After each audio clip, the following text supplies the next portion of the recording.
I'm digging the new setup that you got there. Thank you. For the podcast. I love the background, everything that you got going on there. And I enjoyed watching the process of you making it, because while you're making your set, I was throwing soundproofing up behind me and calling it a set. But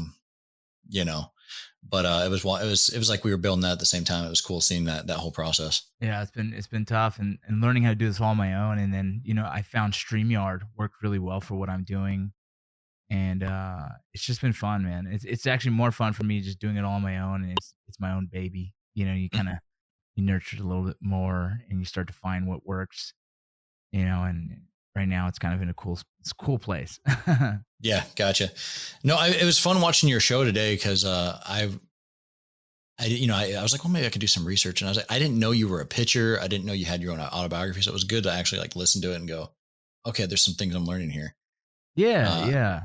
Because I know you were doing the baseball card stuff, and like I've been noticing that on your gram. Like I'm like, okay, he's getting trading cards again. Like I was in high school. Like I used to like trade like in poker with my friends, trading cards.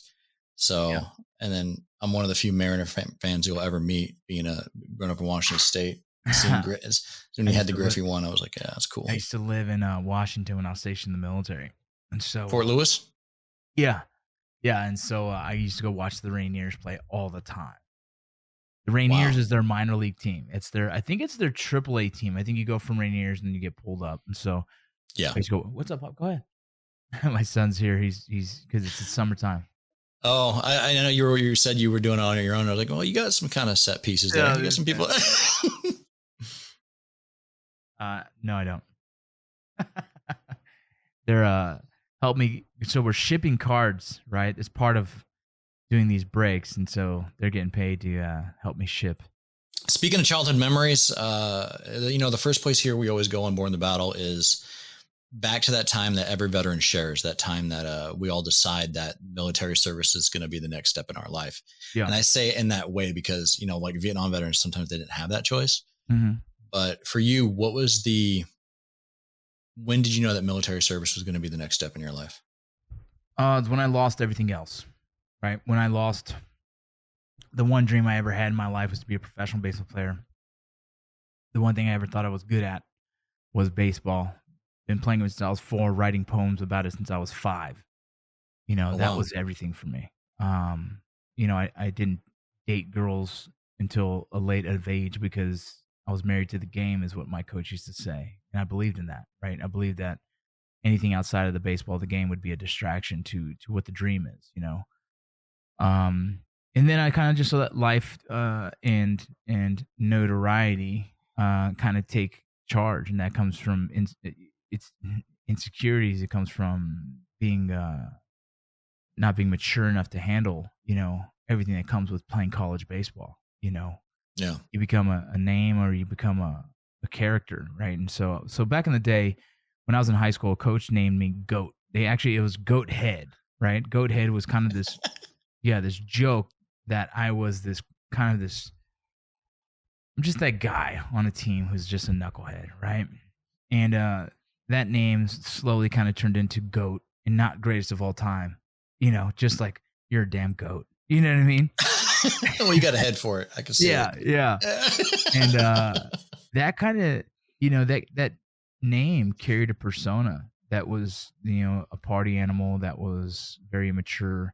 I played hard, party hard, It's just this college baseball world. So that name followed me throughout college. Where'd you play at? First year I played in Valley Community College, and then Glendale Community College, and then I played a summer up in Chico to a team called Chico Sticks, and got a full ride to an NAIA college in Kentucky. Do you remember the Chico Heat? I know. I used to go watch them play all the time. Did you really? Yeah. I was a bat boy for the Grays Harbor Goals back in the day. Are you serious? Yeah, man. That's funny. The Western Baseball League. Yeah, we'd go watch them all the time. It was a small dream to, if I didn't make it to the show, I'd at least be able to play for the Chico Heat, and yeah, I played some. It's kind of weird. I played on a summer team that we played against independent pro teams, and we're all trying to get picked up, things like that. And so I've played kind of like around here and there, and once that dream ended, it was a lot of things came crashing down in my life at the same time. I was 19 years old, and I got my girlfriend pregnant, who at the time we just weren't really having the greatest of relationships already. One, I was Mhm. immature. Two, we were both just young. Three, Yeah. all of a sudden she's pregnant, and we're just like, oh, now what? I felt like everything was falling apart. And if I kept going down the route with that relationship, I was going to lose completely my career. Yeah, and eventually I did. It was just immaturity. I wasn't ready to handle all this stuff. I was 20 years old, had a baby in college in Kentucky. No mother, father, family, or anyone to kind of do checks and balances on me. You know what I mean? Yeah. And I allowed this name that followed me all the way to Kentucky, Goat, to kind of be my persona. And it's very funny because when I talk about this, it's very similar to veterans and trying to find their identity. I was in this phase from 17 to 22 of thinking I was something I wasn't. Already Right. having to deal with something like that. Yeah, I already thought I had to be what they wanted me to be. And I didn't realize till later, until after I lost everything, like that's all it was a BS thought process, right? It was an unhealthy thought process. I enjoyed the attention I got from people saying, "Yeah, man, let's go, play the game and let's go party after." Right? This thing that I was like, "Yeah," instead of Yeah. like, "Well, if I didn't do good, let's go practice harder." No. Whatever, or let's focus on school. And so eventually, I became academically ineligible, and it was kind of that big shift in my life. Like, what next? I have a daughter in LA that I wasn't even able to pay for. I couldn't afford diapers for. My mom told me that she'd be like, "I bought her more diapers." I'm like, Jesus, that's hard for me to take because I'm a man who believes in a family, and I wasn't even, that relationship It, was hard to figure out. Everything was just weird, right? Like I didn't know if I wanted a relationship with that woman because you know, it just was I was a kid. It wasn't really, I kind of felt pushed into it now all of a sudden, and then yeah. baseball didn't work out. So I'm like, well, now what? And I was like watching the war on TV, and I was like, well, that's something I could do to kind of answer all these little voids in my life. Mhm. Can provide and do all that. Right.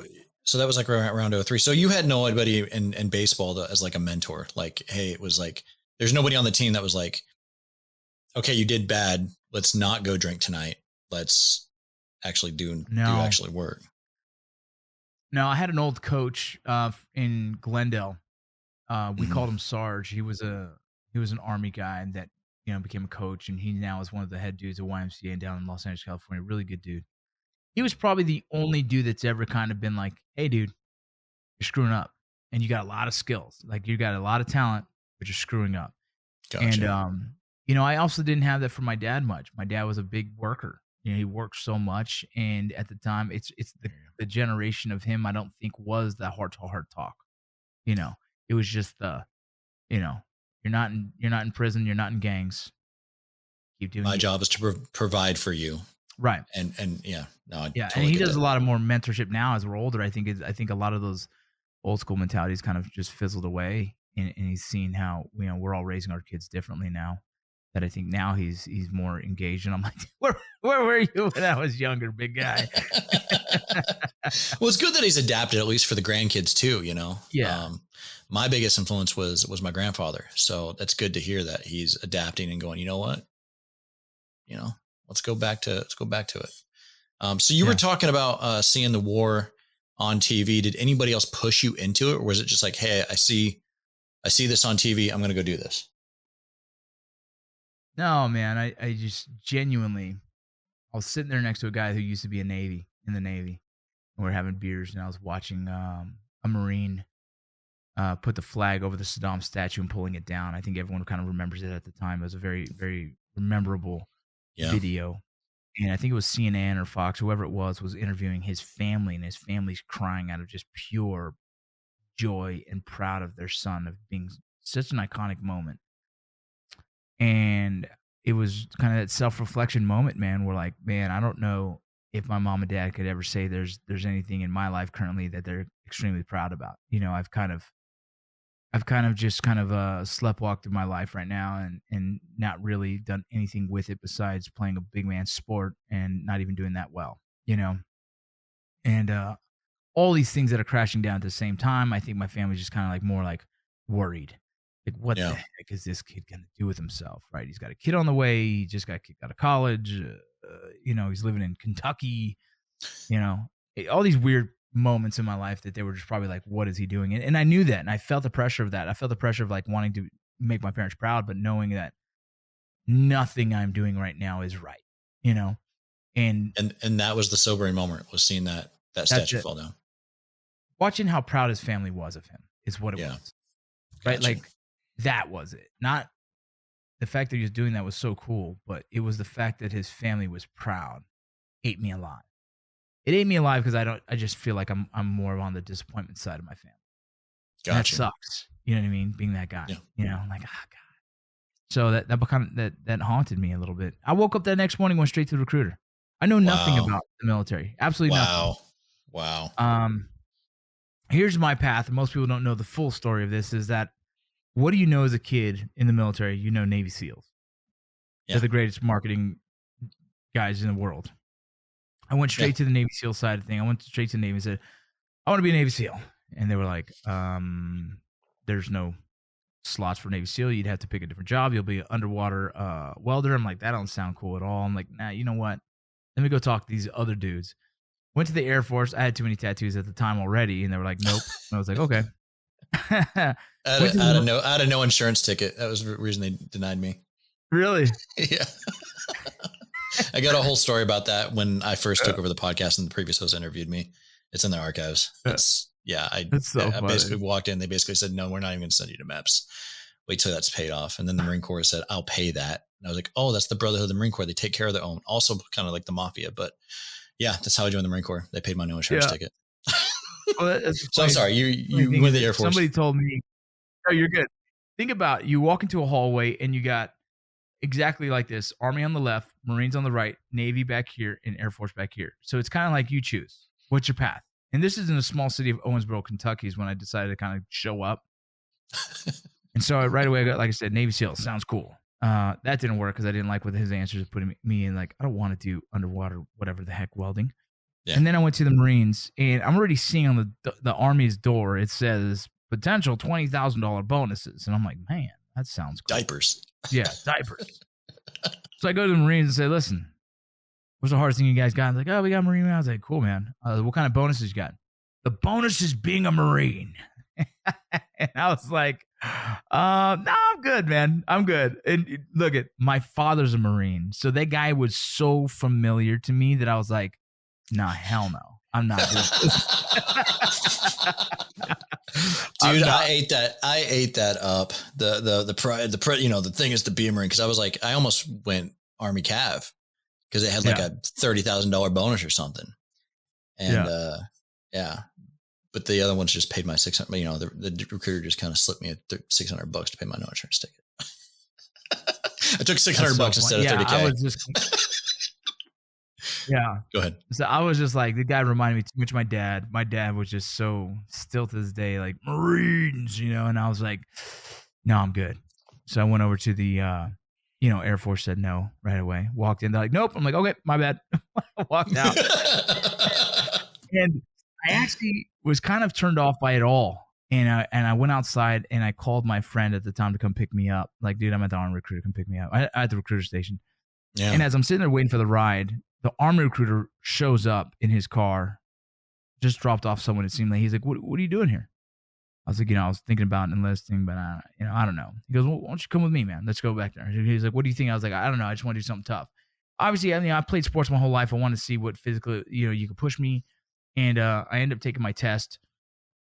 And I took my test and I scored a 108, like a week later or whatever. I scored a 108 and I wasn't high enough to get special forces. So I went Ranger. And so that's kind of the story, how it goes. And I got a $20,000 bonus. There you go. Got them diapers. Yeah. So looking at the years of your service, you came in and actually got out the same years I did, 03 to 15. You became a Ranger, like you said. You served in 3 combat deployments with the 2nd, the 75th battalions. Did you hit both Iraq and Afghanistan? Yeah, my first deployment was in 04 was Afghanistan, and then 05 was Iraq, and then 07 was Afghanistan again. So boom, boom, boom. You also became a drill sergeant. While you were in, give me either your best friend or your greatest mentor. That's pretty easy. Sergeant Barraza. So I'll clarify a little bit real quick. Active duty 2003 to 2007. Got out, went to reserves. Got activated Okay. again 2010 for a year as a drill sergeant, and then still currently in at 18. I'm getting medically retired this year sometime. Got you. Okay. Got you. Cool. Yeah. My greatest mentor is Sergeant Barraza, who was killed in 2006. You know, when you talk about when you have these visions in your head of what the Marines are or what an Army Ranger is, like we all kind of have this persona in our head of what we expect that would be. And I remember showing up to Ranger Battalion, and remember, I'm an extremely good athlete. I knew that from the beginning. I knew that from basic training, realizing like, man, I'm smoking a lot of people because of athleticism. And I get to Ranger Battalion and I'm looking around and I don't realize Rangers are usually very, very small dudes. They're, the average Ranger is probably around 250, 270. I'm already walking around 210, 220, right? So 150, 170 to a 210, 220. I'm a monster around a lot of these young dudes, little guys, and that are incredibly good runners.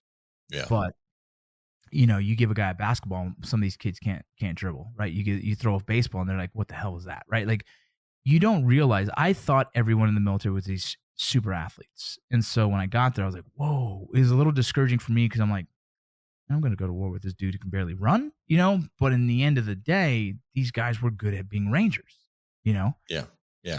And it was kind of this like, I didn't see this G.I. Joe stud I imagined until I saw Sergeant Barraza. He walked out and I was like, holy smokes, that's a Ranger. That's a damn Ranger. That dude is a scary bastard.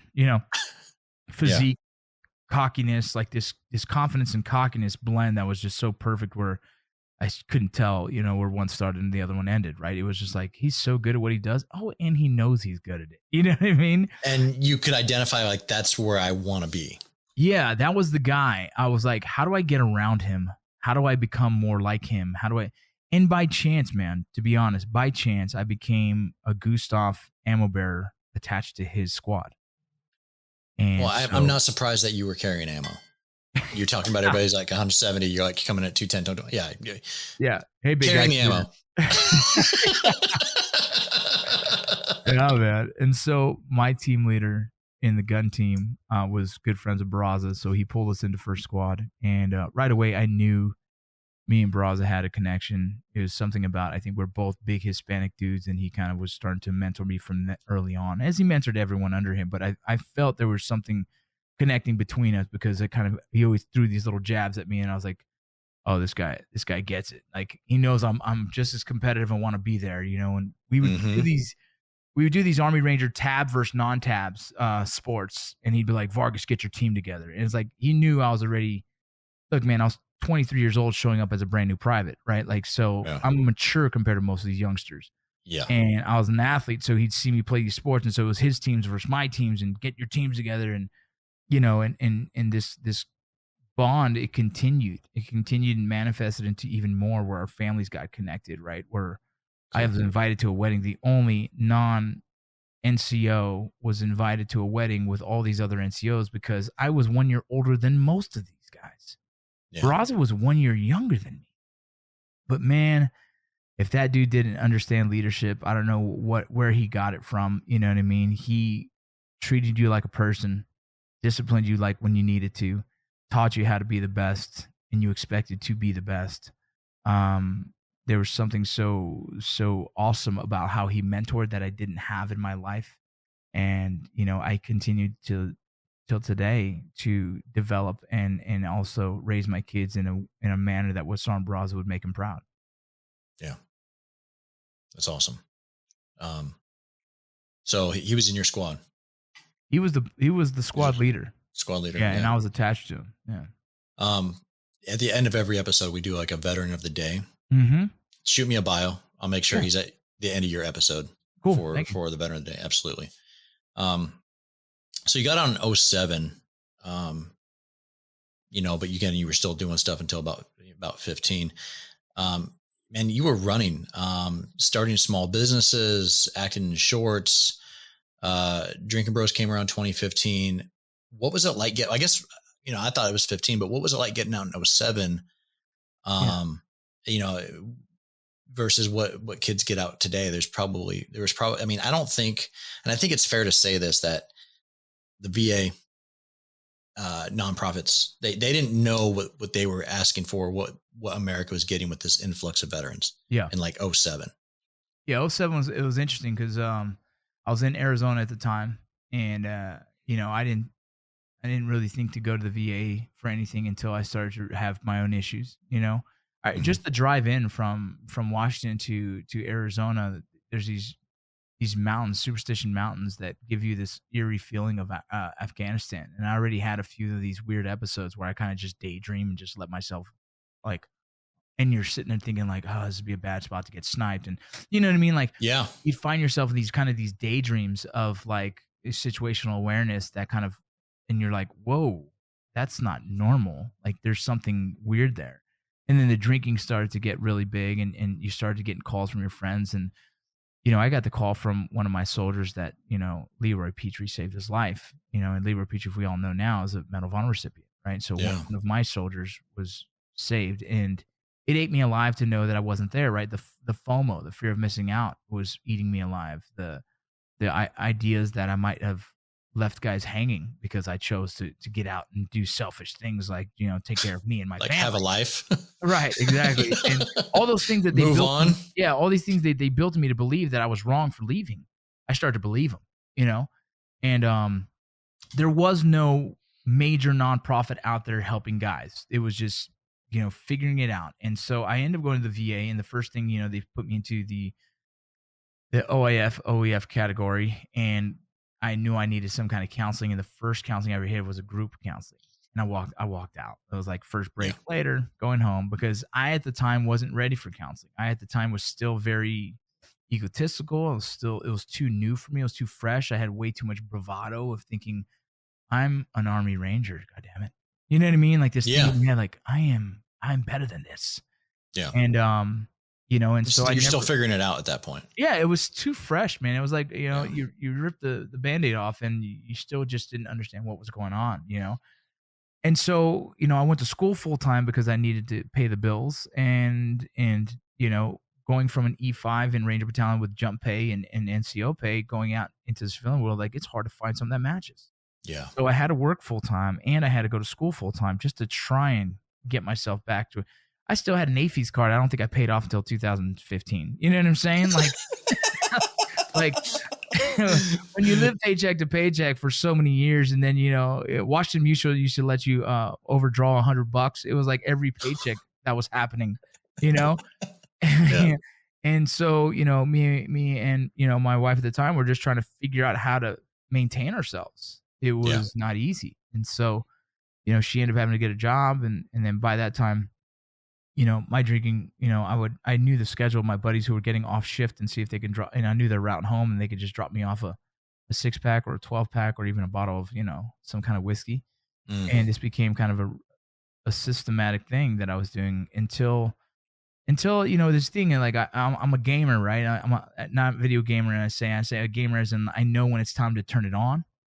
I applied for the Border Patrol, and when I knew I had to go to the academy, it was like I turned on the switch. Like it's like those guys who drink till 4 in the morning, they turn on, they're like, all right, water my face and let's go for the run. You know what I mean? Yeah.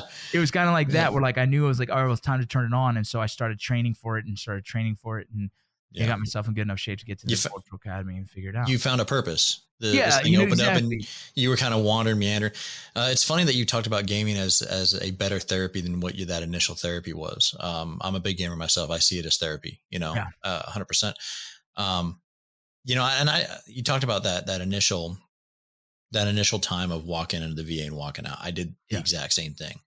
I have shoulder issues. I have like the shoulders of a 6-year-old, and I knew what worked for me. Like I knew from the DoD trigger point therapy, you give that to me, you give me a couple sessions, I'm good for 6 months to a year. Like I Yeah. don't need anything else. Yeah. And walk in, and it's amazing how one person can turn you off of an organization that's over 400,000 people. Yeah. So I walked in, and it was a very bad experience, and I didn't walk back in for another 4 years. Yeah, very Um, similar.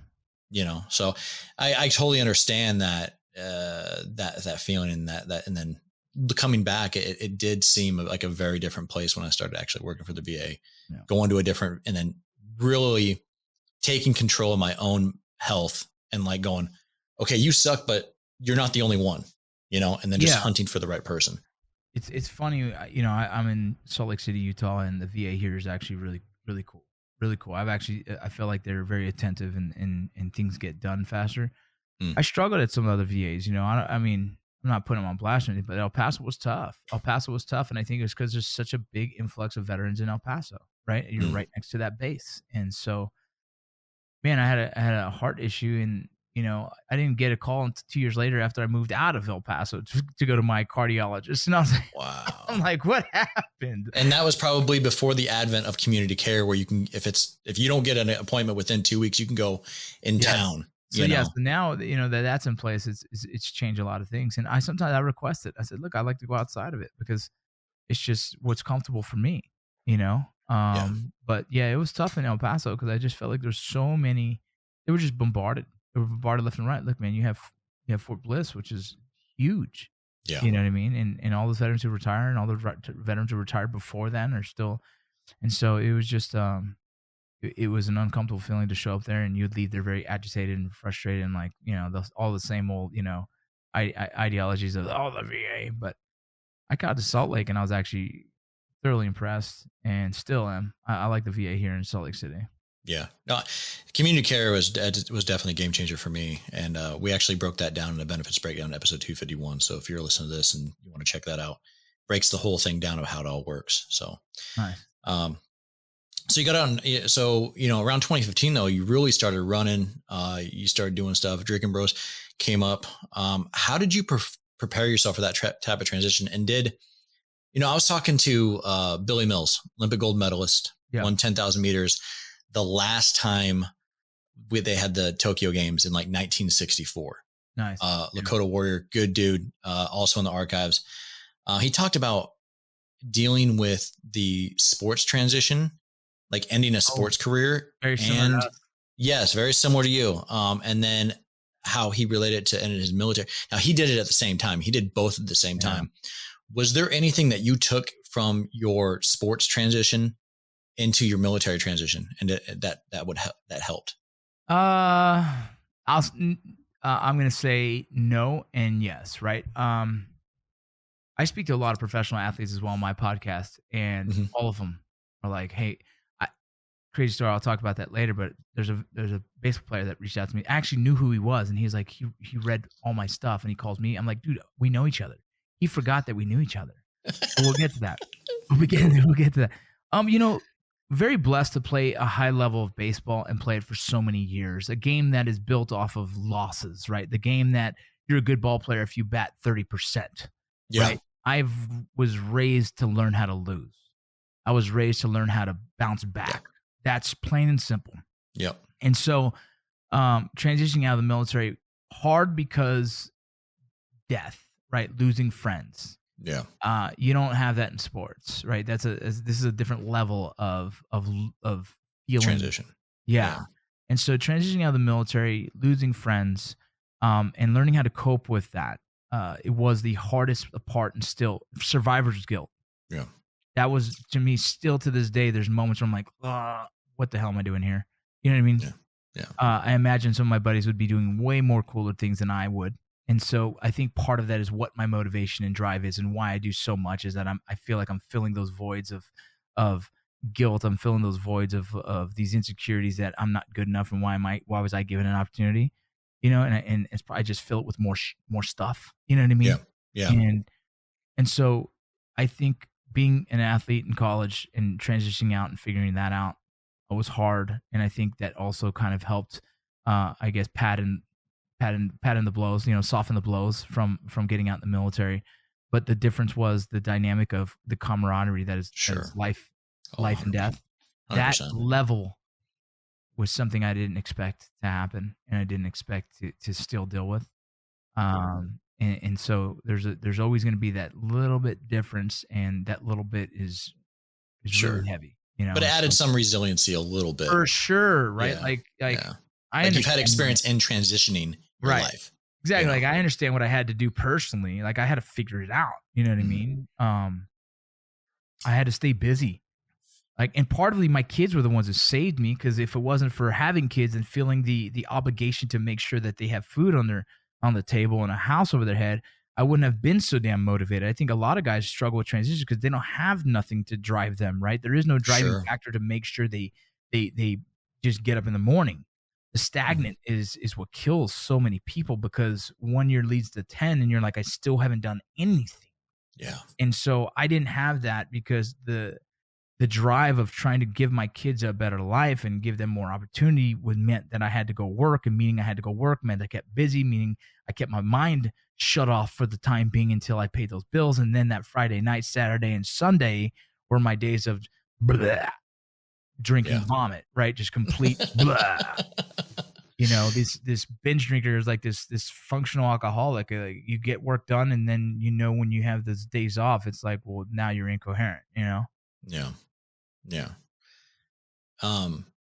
Did your friendships help with this time as well? I know because you guys seem like you somehow you fit a tight group between you, Matt Best, JT, Evan, Yeah. Ross Patterson, that whole group when it first came, when Drinking Bros first came Yeah. about. I think. Yeah, I Go- mean, I'm gonna jump right in and say yeah, this. man. My early friends after the war did not help. They were all part of the problem, you know. And then Interesting. when I, because we were struggling, dude, and no one had an answer. When I met Matt, JT, and those two, yeah, those guys were a better answer, right? As much as we were partying and drinking, we were also accomplishing something huge, How'd you right? all meet up? Well, me and Matt served together. We Okay, deployed multiple times together, Iraq and Afghanistan. You know, got you. and Yeah, so when Matt was doing some other stuff in the business space, and I helped him get connected to a t-shirt company that me and my buddy used to deal with in LA. And then we just stayed connected. Rangers small world, especially if you yeah. deploy together, you kind of just all know each other. And then I got lateral transferred to SOG, Special Operations Group, in the Border Patrol in El Paso. By chance, Jared Taylor is stationed in El Paso, and that by chance, Jared Taylor and Matt became friends through film and editing and partnerships. They created the rap battles. Hmm. Matt would fly to El Paso and film those. Matt flew to El Paso for the second time to film another rap battle. I was there. We had beers. Boom, reconnected. Then he's like, "Hey, dude, you were always kind of a funny dude in Rangertown. You want to jump in some of our videos?" I'm like, "Yeah, why not?" Boom. There you go. The birth of Article 15 Clothing, which they already established. They already had the business partnership. I came in and gained a small percentage of the company just because I was it hit, right? We put a couple videos and they blew up, and I was like, yeah, why not keep them on board? And boom, so I stayed on board. At the time I was working as Border Trade and Special Operations Group, just doing things I believed I was super proud of and happy for. But in the end This of the was a day, side hustle that you were like, yeah, it's you a know, side hustle that turned into my permanent. Excuse me, it's a side hustle. I know, man. Sorry. it's all good. It's all good. I got the beeper. It's all Yeah, good. this is a side hustle that turned into my permanent gig, and it was because why did I even do Border Patrol? One, I didn't even know the job existed, to be honest, as a kid. But two, my squad leader that I told you that was a mentor wanted to be a border agent. He wanted to be a special operations border Mm, agent. So I was living his dream for so long, and I was happy, dude. It was happy because I was doing the same thing I would do in the military, but now I'm doing a medical job for a tactical team. I'm trying to be the best medic I can for them. I think it's a void that was in the border patrol at the time, a shooting medic, like a really good shooting medic that can join a team and kicking doors too. yeah. And so I was proud to be a part of that and help revamp their selection program and things like that. But it wasn't for me, and I felt that when I felt the thrill I got from being in front of camera, from filming and entertainment, that was something that spoke to me since I was young. Right Well, when I was you talked about writing poems as a yeah, kid, bro, 5 years old, I wrote a poem about like freaking baseballs, and I said the stars in the sky were the home runs of the greats in baseball. That was a poem as a fifth grade, as a 5 years old in t-ball. yeah. I'm talking about the home runs in the sky. Those stars are home runs from Babe Ruth and some of the greats. You know what I'm saying? My mind has always been like that, right? Artistically inclined. Yeah. And Yeah. so I did theater in college and realized, man, I like it, but baseball's first, Yeah. and so it all kind of got pushed to the wayside. What sparked that again was Article 15 clothing, was Got you. being on film, was getting this feedback like, man, it's so funny watching you. It's so natural. I'm like, oh, cool. The early days of the podcast, the early days of Drinking Bros. Yeah, all of that. Um, And real quick though, all that started in 2013. yeah. And that was like the slow transition out of the Border Patrol. Yeah. Yeah. I was an early adopter of Drinking Bros. I think it was like 2015 or something. It's like during one of my I was working out of Charlotte and I was making drives to DC to see my in-laws' parents, or my father-in-law, and my mother-in-law. My wife turned it on for me during one of those trips. And I think the first episode I listened to was, if like you all had a fight with Harambe or something. It was like a Harambe episode where you guys were like, if we were in, how would you fight him? How, Yeah. And just hearing like, I'd take him. Like, I was like, Yeah. oh my God, these guys are hilarious. And then how you guys just said Strike Force Energy, I don't know what it is, still sticks in my brain. Everybody, dude. That's what Ross Patterson has a way with words and how he articulates things. He gets Strike Force Energy, and I'm like, oh my God, does he have to say it like that? But everyone like, But you guys would always join in and try like your own version of it. yeah. Yeah. I enjoyed it. I enjoyed it a lot, especially when I got out. I was just getting out at the time. And as there weren't many the veteran podcasts in the podcasting space, like you guys hit it when there wasn't anybody there. Everything we did at the time we did it when no one was really doing it. Yes. It was like we really were the trailblazers of a space that we didn't realize, needed. Yeah. And yeah. You didn't realize we were that as good as we were. Yeah. No, and actually that was that. And there was a wrestling podcast with Bruce Pritchard those were the two first podcasts I listened to. And it inspired me to be a podcaster. Cause I saw a spot where I learned, where I was like, I know we can make a podcast where people can learn about veteran benefits, veteran resources. And at the time there was an opening there. Now it's so oversaturated, but with, lots of hosts, lots of shows, but I'm just happy to be a part of that community. And for me, it all started with that episode. Oh, I appreciate it, man. Yeah. I'm glad it wasn't the first episode. I would have been like, oh, what's this podcast? Oh God, these guys are terrible. That was the hard part about it, man, is, as I matured, right, as I got out of the phase of just, the drinking, partying phase, I was throughout the whole thing, all this had happening in my life is I'm thinking about transitioning out of a federal job that has 7 years on, that has a retirement, that is the first and 15th paycheck. I'm in a position that I've always wanted to be in, the medic for the number one team, and on the it's like I'm everywhere I ever wanted to be, but I'm still feeling some emptiness inside, right? And then my personal life wasn't going so hot either. I'm a single dad of 4 kids. I had a relationship that didn't work out, and I'm like, how am I going to navigate that? How am I going to navigate being being a good Border Patrol agent on a special operations team that is deployable, like as a single father, right? Single father, and a business that is flourishing, that is matching paychecks. What do you do, right? And at the time, it matched paychecks was a fluke, right? Because it was just like we were on a high horse. Everyone was excited about it, but it didn't take long for that to even itself out and really make things really uncomfortable and weird, right? Okay. But those were reasons why I had to at some point say, stop. What exactly do I want for myself? Because the podcast is blowing up. The podcast is blowing up. We are the second fastest in iTunes history to 1 million downloads. Wow. Second fastest. That is crazy. That is crazy. 4 dudes who have no clue of a podcast and just talking. We didn't show up with the list of things we want to talk about. We just said, hey, man, you know what's crazy today? Yeah, cool. Boom, go. Turn it on. Go. And wherever it went. And it did so well. But, at one point, it became this thing where we were shock value. Who can say the craziest, weirdest thing? And that started to turn me off, because at the same time all this is happening, we're getting people reaching out to us and saying, man, you're saving my life. You changed my life. You all these things. And I was like, man, as where I'm going in my life, I like that more than I like creating this shock value BS humor. In my head, it was like, you wanted more of that, you know, Yeah, where can I take that? yes, I Yeah. loved it. It was Yeah. more inspiring. It was thrilling to hear that these weird things we were doing on camera are saving lives. Like, Yeah. how do we get more of that? Because that is fulfilling. Is that is what I need, and I felt the purpose for. And the other side of like this, these kind of immature jokes and stuff all the time, and this dark humor that veterans just understand. I was like, I'm not really convinced anymore. And I Yeah. shifted. I just completely, my heart shifted. I also was like, do my kids, what happens when my kid sees this content, 10 years from now? How do they feel about it? How Yeah. does that look as a dad? All these things started really to kind of eat me alive. And look, I don't regret any of it, but I'm glad I shifted gears when I did, because I kind of needed to for myself, but I needed to for them. And I that's mean, kind of where it all but kind of went different. you're getting older, more Yeah. experiences, things are changing.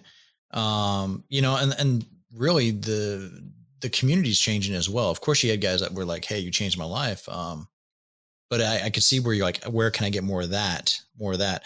Do you see the active duty and veteran community changing? Like from like when we got out, like the post 9/11 Yeah. vet bro thing towards the end of the wars. Now I never deployed. It seemed like the taste of the veteran community has changed even since we got out like 5 years ago, No, 6 for years ago. sure. You know, For sure. I mean, I think we were a part of it, and we were probably a big reason for like this kind of brovet time. You yeah. know, not necessarily completely proud of that. Sometimes it's like, it was a Some time. needed it though. Some needed it. No, Some exactly. gravitated to it. You know. Right. Yeah. And I think what's cool now is seeing like back then there wasn't a lot of veteran entrepreneurs. There was a handful that you could probably mention, and now there's thousands and thousands. And I think it's cool to see that these veterans are starting to realize like, oh, I'm not in this bubble that we want to portray ourselves as. I can actually do really cool things. And so I think it's moving in a really good space where guys are really starting to see mental health and awareness and starting to really do healing and wellness. Those Yeah. things that I think are very valuable. I think we're definitely starting to knock down those walls of the machismo and tough guy and that doesn't do counseling, and now realizing that like, hey, we all are human, and You can still be that guy, but still go recognize what you need inside. Yeah, I think it's a You know? really cool shift that needed to happen. And I think you almost forced it to happen. You had to. Like, we're gonna keep having these sad stories of our brothers and sisters taking their lives unless we start shifting ourselves and our thought process, our mindsets. You know what I mean? And I think the intentions of Drinking Bros was always a beautiful intention. Drinking Bros, really, to the root of it, was we didn't want to see veterans drinking alone. We Yeah. wanted to create a community where you can reach out and be like, hey, I'm having a rough day. I'm going to be at this bar. And someone shows up and drinks to you. Like, the root of it, the intentions were gorgeous. And you saw that in the Facebook groups, Big time. all the time. all the You time. can still find it now. Yeah. You can still find it now. If I said, hey, man, I'm having a rough day and I want to go hit some golf balls, I'd Yeah. have 5 dudes say, yeah. Yeah. Like, it's still that. But, Yep. the shift in my life even more now that I'm sober, 2.5 years. Congratulations. Towards a 3. Yeah. The Drinking Bros, I guess, labeling, we didn't really think about it. Drinking Bros, but I'm sober. Yeah, I did a podcast thing on the non-drinking bro, and it was just more of like, it's okay to be sober and still be a part of a community. You know what I mean? It's okay because it's community, right? 100%. So I mean, I think the culmination of what that original group was Range 15. Hilarious movie, lots of cameos. William Shatner, Danny Trejo, Keith David. That was all crowdfunded, right? Yeah, it was 100% crowdfunded, and as well as sponsors. We had sponsors that jump on board and stuff like that. So for like product placement. Good product placement, yeah. I wouldn't say good. It's just great. Strike Force Energy. So was your first acting gig really pitch perfect that I saw on your gram? 100% fake. I edited it. Okay. Because I didn't see it credited anywhere when I was doing my research. I was like, wait, hold on. What is this? I saw that scene and I was like, oh, I can edit this scene to something really funny. Again, with the entertainment, the artistic side, that's awesome. Yeah. Well, was Range 15 where you got the acting bug? Because the crew, they all seem to be doing their own thing now. I think Ross is the only one from the original crew of Drinking Bros. JT sometime is there doing it. You've got your own podcast now, and I've listened to a couple of Vinny Rock. I was actually interviewing a veteran that is a video game tester for Bethesda, Tommy Davis. It's not out yet, but it'll be out before yours, so it's probably in the archives if you're listening to this right now. So I was getting ready for that one, and I listened to your episode with Free, the VR video game tester or VR video game dude. Yeah. Definitely an interesting episode. Yeah. What else do you explore on that podcast? Everything, man. I just like to have a good conversation with people doing things that are, to me, that are awesome, fun, cool. Like, it's just like my personality, man. I'm all over the place, and I like to interview people that do all kinds of things, Like today I talked about kids in sports because, I just wanted to bring up the topic because I have my kid in sports right now, and watching some of these parents and how they sometimes I think they live through their kids' careers. I kind of wanted to step back and give my opinion on that because I'm a guy who did that too, right? Like I'm not free and clear of that same thing. I've done it. You know what I mean? I have an 8-year-old daughter that can't stand if I'm coaching because she's like, no.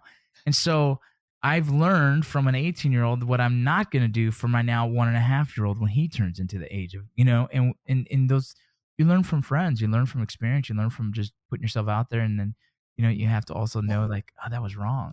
And just the years that you put in, like you said, 18 to, what did you say? One and something? 1.5-year-old right now. Want some change? Yeah. He's going to be an athlete. He's a crazy kid that loves playing sports already. Like it's weird, and I'm like, okay, I just got to He just started walking, man. What do you mean he's so good at playing sports? You haven't seen the video of this kid kicking a soccer ball into the goal and clapping? Yeah, you haven't seen there's a video I have of him hitting off a tee and smacking mom right in the head with a ball. Like, really? The kid is crazy. I gotta check not exaggerating, Dad. Like, my kid's gonna be the greatest, but this kid's probably gonna be the greatest. Not gonna lie. Oh man! Speaking on your podcast, we both have a shared guest, Mikhail Vega. He also worked on Mayans MC. Great Born in the Battle episode. It's in the archives. Check it out when you have the chance. He's also the one that clued me in that UFC ref Mike Beltran is also a veteran. I had no idea. Yeah, he is. That's actually a really good buddy of mine. Yeah. Him and my dad, my dad's a big cut man in boxing for many years. I mean, I'm talking like he's going to retire from that world soon because he just doesn't move as well. Sure. But we grew up in the fight game my whole life. And Mike is one of the guys that my dad mentored when he was early on. And wow. Mike didn't know me and my dad, are related. He just thought my dad was my dad and here's me. And as he's getting into acting more, me and him had a conversation. He found out I was a veteran, and so we connected. And he goes, "Let's go to dinner sometime, homeboy." I'm like, "Yeah, let's go." And we sat at dinner, and I said, "Hey, man, I don't know if you know Mike, but my dad is Carlos Vargas." And he's like, "Get the heck out of here!" And he was just shocked. He goes, "Dude, I get it. I see it now. Where the character that you have is very similar to your dad's. My willingness to go out and help other actors get into the game, and just help. Here's the acting coach I use, and here's what I think. All these little just kind of like." These little nuances in acting that everyone kind of wants to ask questions. You just don't know who you can be mentored by. Yeah. I was helping him in acting in the space where trying to help navigate his world. And my dad did the same thing probably 10 years prior while he was getting into the refereeing. Wow. That is incredible. That's wild. That's incredible. Yeah. Okay. Mayans MC. When I was watching the pilot on FX, when I still had FX, I was like, Rocco, actor. Like real actor? Okay, it's obviously going to be an early death. This is just shock value. And it hasn't happened yet. I mean, matter of fact, you've probably got the biggest fandom quote of all time that links the Mayans to the Sons of Anarchy. Yeah. So how did you get into, Drinking Bros podcast, actor, like legit actor. Yeah, it started, I'll say this: I did theater in college because I did enjoy it. When we started doing YouTube films, it started to kind of spark back in my heart. Like I wanted to see where it can go. I knew right away I was gonna try and get outside of YouTube. I didn't want to stick around there for a long time. Yeah. I just didn't know how to navigate that. So at one point, me and Jared were sitting in a room. Matt was deployed at the time doing contracting. Me and Jared were like, well, let's do a movie. Like, why wouldn't we? You know, like, yeah, let's do it. So I had a screenwriter reach out to me named Billy J, an outstanding writer. I said, why don't we fly you out to El Paso and let's start writing the first version of a zombie film, because it only made sense for us to do a silly zombie film, right? Yeah. So he flew out and he wrote this incredible script that would have cost probably $100 million to film, because it was just like, man, like helicopters burning and like, you know, it was better than World War Z, you know? And like, that's great, but yeah, we're sitting on the script and we don't know. We thought it was perfect. We're like, this is great, you know? And then Jared's a good, not a good friend, but he was a big fan of Ross Patterson's work. He reached out to Ross Patterson.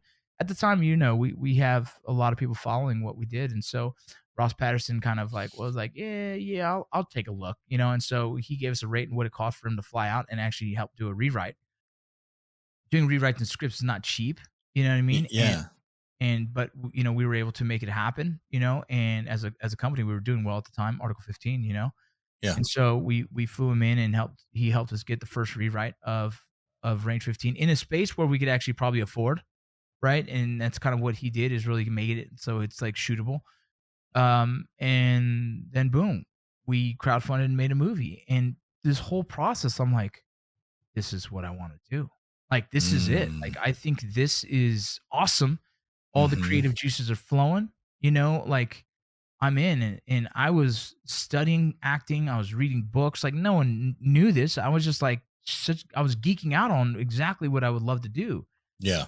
Then we go to film Range 15, and Nick Palmisano, he's the original owner of Ranger Up. He's one of our partners in Range 15. You know, he was in the van and he's like, Rocco, how you feeling? I said, Nick, genuinely, this is what I'm going to do for the rest of my life. I told him that. Day one of filming, this is what I'm going to do for the rest of my life. And I don't know if he knew how serious I was, but I was 100% dead serious. So when we were done filming Mayans, I went and filmed. I got a camera guy together. I wrote this piece on you know, transition called The Long Way Back, and I entered into film festivals. And you know, we got honorable mentions in the GI Film Festival, the same GI Film Festival where Range 15 actually won an award as well. Yeah, that used to be here in DC for many years. That's exactly. I flew out to DC to do it. And when I was there, I met Jamie Keller, who was a comedian, and I told him, I said, look, dude, I genuinely want to figure this out. He said, well, come out to LA and film My Dad's in Parks. And so slowly taking steps towards the dream of being an actor, I didn't know how to navigate it. So the only thing I did know is, like, we've already produced a movie. I'll just produce a short film. I've already produced a short film. Well, how do I keep going? You know, so then I became a writer and kind of a co-producer of helping with Dads in Parks. Yeah. And as that started seeing success, you know, Jamie's like, let's write some more. And so, cool. And so we did a couple more. I flew back for the second round of Dads in Parks. At the same time, Mayans MC is casting the last couple guys for the pilot of Mayans MC. How do you know about that? Like, how does the casting? It was it was a buzz in Hollywood already. Everyone knew Mayans is casting. It was this Hollywood buzz. Everyone knew it. I have a buddy in Hollywood that's a big actor that I texted him. I said, I heard Mayans is casting. I'm interested. How do I get involved in that? This is not very common. Hollywood doesn't work this way. He's big enough dude to say, hey, I actually know the casting director by chance. He goes, all I can do is open that door. It's up to you to close it. I said, what do you need? So as an actor, our resume is not just a resume, right? You have a resume that's a film resume. All the things you've ever acted in, wrote, produced, directed, everything. And then you also have headshots, which those are kind of our photos, but you want a photo that looks similar to the character that you're trying to audition for. Yeah. And then you also have an acting reel, which I had Dads in Parks, some of Range 15, which not a lot was usable because you know how edgy it was, right? Good death scene. Yeah. You know, I had my Long Way Back. I had the Dads in Parks, and I had a few of the videos that we did with Matt JT on Article 15. Chopped them up to look good, to show that I have some kind of range as an actor. Boom, sent it forward. And genuinely, it's one of those right place, right time, right look. You know? Did you cut your own reel? I can't remember if I did. I don't think I did. My buddy Tim, I think my buddy Tim, who does a lot of editing, is the one who cut the first one for me. Gotcha. Cool. Yeah. And just I just put together anything I thought would be decent enough to show. Yeah. My long way back, there was no words being spoken. It was all emotion and face. It was it was this really artsy kind of thing. It's a poem on top of a spoken word poem on top of a black and white film. Gotcha. And so there was enough to show there was range there, enough to intrigue them to say, bring them in. Did the first audition, never done an audition in my life. Never. Like I did one when I was 18 and it wasn't like this. It was kind of like just read the paper and I was like, oh no, I'm good. So I'm dyslexic, reading issues, right? I cannot read very well. I do way better now than I ever have, but sure, the insecurities are still in there. So like when I get asked to do it, I'm like, oh my God, am I gonna reverse something?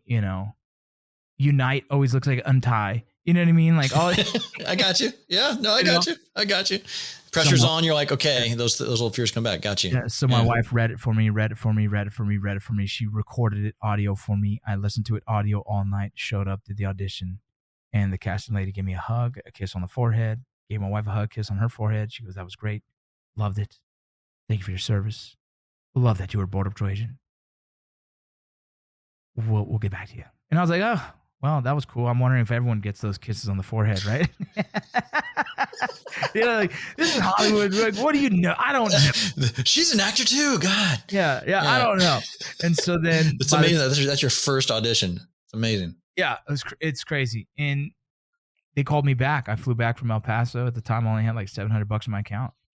The ticket was $500. Flew back to California, and I told my wife, like, I really just think we have a good shot at this, and this can, at the time, dude, I had no real job. I walked away from Article 15 clothing. I walked away from everything that was like what I was doing because I really wanted to dedicate on what I want to do. Yeah. And big leap of faith. Big. I mean, talking $700 in my account, bro. Like I was trying to figure out what to do next. And I flew to LA and spent $500 of it on that ticket. And 4 days later, I'm on set filming the first pilot of The Mayans. Wow. I don't recommend that. I don't recommend. No. Did you have a mortgage at the time? And like, yeah, man. You had other bill. I had the house that we owned in El Paso. I had my cars. Look, I was having to find ways of supplementing that, whether it was a speaking engagement, whether it was more book sales, whether it was T-shirt sales of my own thing. Yeah. Hustle. Yeah. Hustle. I landed the History Channel show, and I had them. I asked them to pay me up front for half of this. I'm just telling them, like, look, here's the truth, dude. I can't survive. I need this. I'm just trying to figure it out. Wow. And then it all kind of started compiling in a good direction. That's amazing. That's amazing. So you're on Mayans now. You've got the Vinny Rock podcast. You've taken the podcast to Twitch as well with Vinny Rock Gaming. I thought that was very interesting because as a gamer, I'm a casual observer of esports. I'm fascinated by that entire community. I even pitched I watched the industry grow. Yeah. When I was working out in Charlotte, I pitched an E-League to NASCAR when I was there. They're doing it now. They've been doing it for a couple of years. But you're doing live streams there. What are you learning about that community in Twitch? Yeah, the Twitch community is cool, man. Those are very loyal people. They know your schedule. They want to jump on board. They want to support. They want to sub. It's just it's a good community. I love Twitch. It's my, it's the least sensitive of all platforms that I can stream. Facebook, Facebook and YouTube take down some of my stuff if I use a video that's like, I don't know, semi-licensed or something. The other day I posted a 30-second clip of, besides the one the other day of the Olympics, I get that one. I posted my bad. You know what I mean?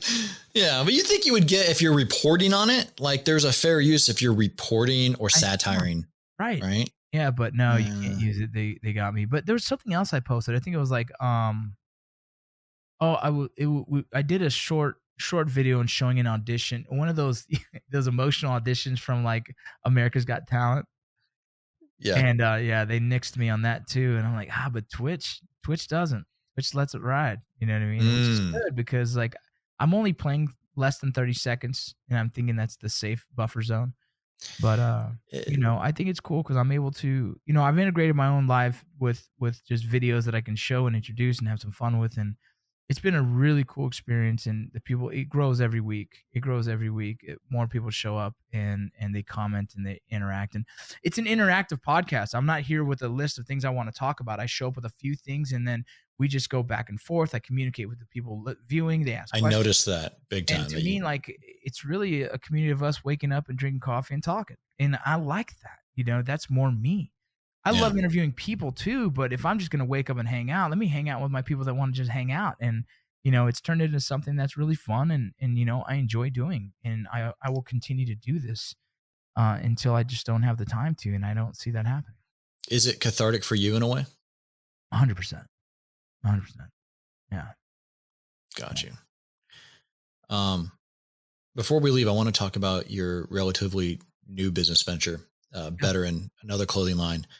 It's geared around being a better veteran, which, how did you come up with a clothing line with that kind of purpose behind it? I've kind of struggled the past few years of wanting to see more veterans push other veterans in a positive way, Yeah. right? And not anything other than pushing other veterans to hold on. Hey boys, keep it down. But pushing other veterans to do good, right? To push them to do more. I got really frustrated watching. I sit back and watch all this, man. I see every influencer, I see every company, I see every business, I see every nonprofit. And, I have to sit there and intelligently think of like, what's right, what's wrong in my heart? What do I enjoy? What do I hate? And who do I follow and who do I not? And you realize real fast that social media is our biggest influencer, man. Straight up. Like what people watch every day is social media, whether it be Facebook, Twitter, I don't care what it is. Yeah. People get their information from there. And if Yeah. all you're ever seeing is this negative ideologies of veterans suicide, veterans alcoholic, veterans, blah, blah, blah, it's exhausting to watch, and it actually 100%. is demoralizing. Yeah. And I don't want to do it no more. And I don't want to, and I've never been that, right? Like I've always been a positive push. I've always been happy. I've always tried to keep this thing going of like, keep going, keep pushing. And I was like, well, what kind of brand represents that and me and what I'm trying to give back? I said better in an accident when I was trying to talk too fast of all these ideas. My buddy's like, that's cool, man. I like that. The veteran. I was like, yeah, man, I like that too. That's cool that it just came out like that. And I held it. I've had that idea, that name, that, that moniker or whatever for over a year, not knowing what to do. Yeah. And, instead I said, you know what, just put it out there, and I started here in this office, and I was printing, I was pumping out shirts and shipping them and everything. And then, I tried to go bigger with it, and it just didn't work, right? Like here's the goal for Veteran is really to change the ideologies, right? We are not broken. We are not that, and all the influence out there are not showing what we can be, in my opinion. We don't give our young veterans something to look forward to and excited about. We actually give them something to be scared about and fearful of, because we promote suicide, right? And I say that in not in a joking manner. It's like we have hung our hat on a subject that is the negative aspect of a veteran. There's no other business that uses negativity for marketing. There's no other organization besides all the 22s. I'm saying no other outside of the military world. No one promotes the worst thing. Do you see police officers promoting police brutality? No. So what we do, for some weird reason, somebody decided to promote the negative, that people will feel bad for us, and that will get their attention.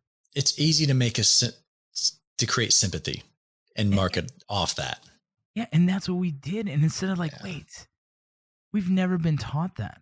We've never been taught to back down. We've been taught to find a way to be successful and complete the mission. But somehow, once you get out of the military, be careful. You might be a statistic.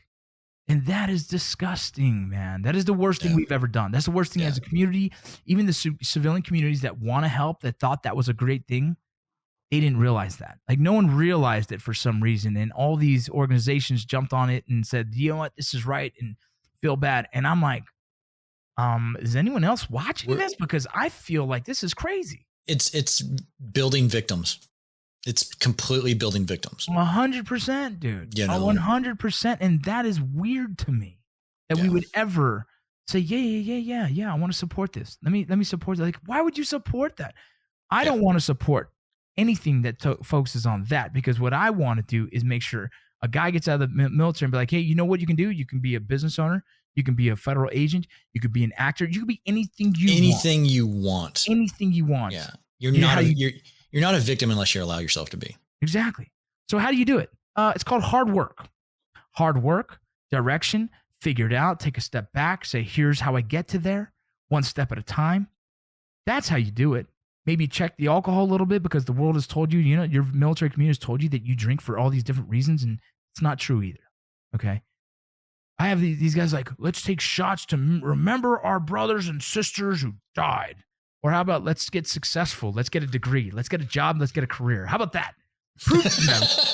How about that? Honor and then that we can build a platform where we can talk about our friends. Yes. Yes. Yeah. How about show them how much you value the life that you have by doing great things with that? Because that, to me, is showing how much you love and respected them. Not drinking.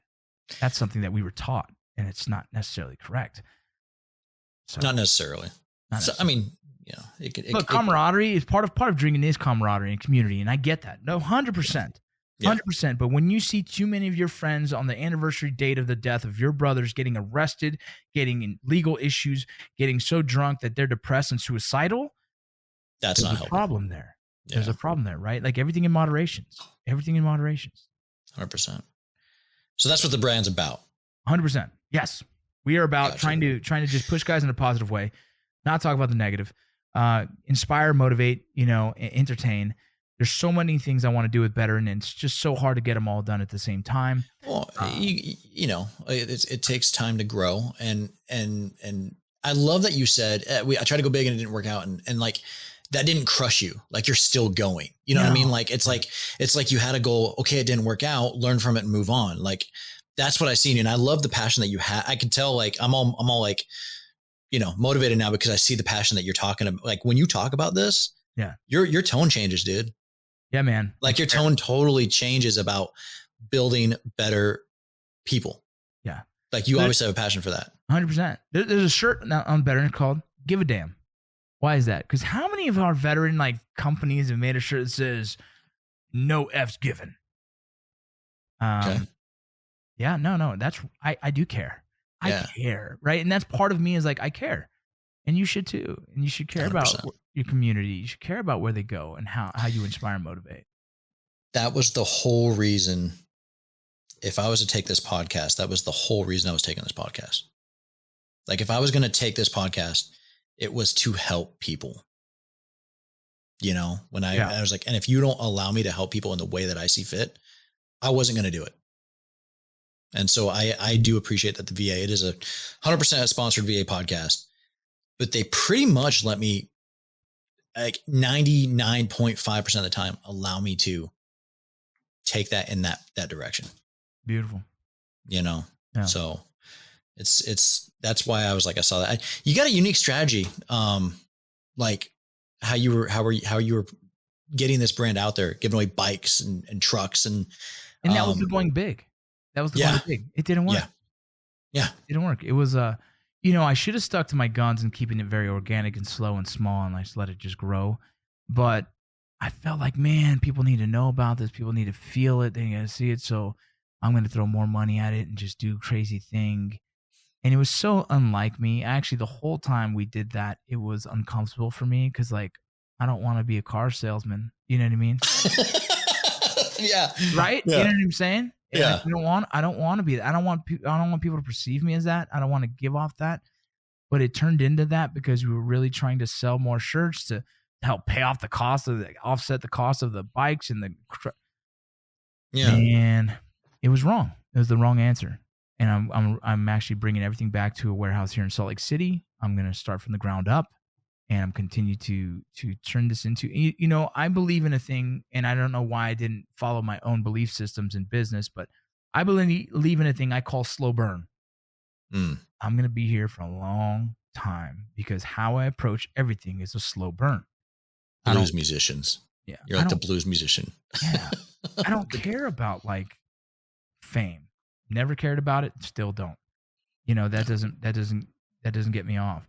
I don't care about any of this stuff, right? And so if you take an approach to like really, if you're chasing things too hard, I believe you lose a little bit of like the genuine morals, values, and kind of like ideologies in which you have. Mine in place, I want to keep them there. I want to be grounded. I want to be there with my family. They're primary number one, and I want to just make enough money that they can survive. And so, That's it, man. Yeah, if I can do those, cool. So then why do I don't need Betterin to be a multi-million-dollar company. I just need it to exist in a space for someone who's looking. And when they find it, they'll believe in it. And if that inspires them and motivates them, then I've done my part. But I was trying to go so big and win, like this chasing this win that I was like, thought like I needed. And I realized like I should have stuck to my guns. Maybe there's a lesson in there about learning about yourself with there. Maybe it was for a reason. I believe that. Yeah. And then, some of my partners are like, oh, you don't think it's a little embarrassing? I'm like, no. Like, I'll own my losses, dude. I lost. That one didn't work. Yeah. But I love that it does. Like I said, I love that it doesn't crush you. Yeah. I love that it didn't crush you, that you're like, okay, it's never like, you're still you're still charging on. That's good stuff. Just pivot and keep going. That's it. Acting, entrepreneurship, making music. Yeah. Author, you wrote a bio. Dude, you're involved in a lot of stuff. Anything that you've done in your post-military career, anything that maybe we did or didn't cover, any advice to anyone that's listening to this? Yeah. Be a relevant parent. I love that. That's I love that. That was my biggest accomplishment, right? Is realizing that I was paying the bills, but I wasn't mentoring my kids. The same argument we had from the beginning of the podcast was like my dad wasn't mentoring me. It wasn't his fault. He didn't know. His dad didn't mentor him. But we're at a time where our kids need mentorship. Our kids need us to guide them, to give them morals, values, manners, to let them know it's okay to lose. Like all these things that we're learning in the military that we take home and don't share because for some reason we think they won't understand. We just got to reword and revise our training and give it to our kids to get them to be better, stronger little warriors in society and be successful, and I didn't think about that until I became a single dad. And my kids were like, man, Dad, you're really funny. I'm like, yeah, but how do you not know that? Right? How do you not know? What did I do wrong? And it was like, I wasn't being a dad. I wasn't being me. I was giving them this disciplinary bill paying person. This, which exactly what your father was. Right. I was a character in their life that's dad, but I mean, I didn't even teach my kids how to ride a bike, dude. You know what I mean? Like I was so irrelevant in their growth. I would recommend every veteran out there, everybody who listens to this podcast, to be relevant in your kid's life, to teach them about the birds and the bees, to teach them about wins and losses, teach them morals and values, things that you messed up in life and that you would wish for them to learn from your own mistakes. Like, just like you raise your soldiers, this is a quote of mine I always say, is like, I raise my soldiers like I raise my kids, and I raise my kids like I raise my soldiers. I mentor them. I mentor every single one of them. I'm going to give them my job. In the military, I teach every soldier to do my job to the fullest. I don't care if you're E1 or an E5. You'll know my job. Because when dad's gone, you're going to have to step up. And so I teach my kids that. I teach my soldiers that. And I would recommend everyone out there who's just a dad paying the bills to take a step back and say, they deserve your time. They deserve your mentorship. You have a lot of experiences in life. And last thing you want them to do is go learn from their friends who have no clue about life. Jeez almighty. Yeah. My son's like, Dad, my buddy said this. I'm like, your buddy doesn't know. Your buddy's a liar. Y'all are just on the street looking at each other. No. Don't do it. Very, very, very good. I love that. I love that I gave like career and then you were like family. I love that. Love that. Vince, Vinny, is there a veteran nonprofit or a veteran in the veteran community whom you've had an experience with or have worked with that you'd like to mention? Yeah, I just worked with him the other day. His name's Cody Alfred. Cody Alfred, um, that is a guy that has probably one of the most colorful careers in the Marines, Really? and has gotten out to try and figure himself out, and to be able to watch him through his transition and growth. I feel like he's done it faster than most because his willingness to just shed all the ideologies he was taught in the Marines and just allow himself to, from the ground up, learn. He's an incredible person to watch, and he's still figuring it out, but I think he is great because his intention is right. His heart is in a good place. And to me, like, that's great. What he does is awesome. And then the second one, What does he do? What he's just a positive spirit, man, really. And he helps got you? guys. He's there. You can reach out to him. He's working on setting up workshops for veterans, but he himself is going through it, but he's going through it where we can all watch. And it's been so cool to see the vulnerable, of a guy of his stature. And I say stature like he has an incredible Marine career. I'm talking special operations, like high level. Yeah. He's one of the greats. And for him to be in a Marine at that, and willingness to be so vulnerable, I think Yeah. is incredible. And and there's another Very Marine good. out there that I look up to too, and we're buddies, is Nick Kumalatzos. Great guy, puts out great content, always out there trying to help veterans, always out there. That's a 7-figure business guy. He's figured it out. He was the first person to ever give me the opportunity to speak publicly. Really? Yeah, and I now get paid to do this. He was the guy that said, "Okay, come on." Flew me out to freaking Wilmington, North Carolina. Said, "Go." And man, that was the beginning of me speaking publicly. What did you speak about? What was the first thing you ever talked about? I talked about I talked about my transition. I talked about why I joined the military. I Gotcha. said it's because I wanted to give my daughter a future, because I wanted to make my family proud, and I wanted to serve my country. Right? These things that it's just like I needed to do something bigger than me. Yeah. And I talked about the biggest thing in that whole speech was my identity was an Army Ranger, and that was, and what I like to say, and people use this ideology all the time, is like, that was a chapter in my life, and now I'm excited to write the new chapters. This is before I was 100%. acting and everything, and so really love that he gave me that opportunity, and it's kind of changed my life. Absolutely. 100%. I hate, or I hate a strong word, but I very much dislike, like, that was the best time of my life. We'll never get those days back. Or it's like, for me, it's like, I see that and it's like the high school quarterback mentality. Yeah, Stop it. I call it the Stop Al it. Bundy. I actually said it in that speech. I call it the Al Bundy. The Al Bundy. Yeah, the Al Bundy. You're talking about your 4 touchdowns in one game. You know what I mean? In high school, and you're now a shoe salesman, and you're still telling people that same story. You're like, bro, you stopped growing. Yeah. It's the same. It's the same as someone else used a different metaphor that I laughed because he used the Uncle Rico. Yes. Right? Uncle Rico. That was going right there. Recently, I spoke to a lot of young veterans, and I used the Al Bundy, and half of them didn't know who Al Bundy was. I'm like, all right, I'm getting old. He played a veteran in Modern Family. Yes. And I love that it was just part of his story, and they didn't like dramatize it like PTSD. Or I wrote a paper on this, and it was like when I was still in college. It was like, I was tired. Like you were talking about, the victim mentality. You saw that in Hollywood's. I mean, you see it in politics, you see it in nonprofits, you see it in business, you see it in film and video. And that was kind of what I was focusing on. And I was like, I was tired of, that was like right when Thank You for Your Service came out or something like that, the one with Miles Teller. And I was like, I am sick of that movie. I'm sick of that same narrative.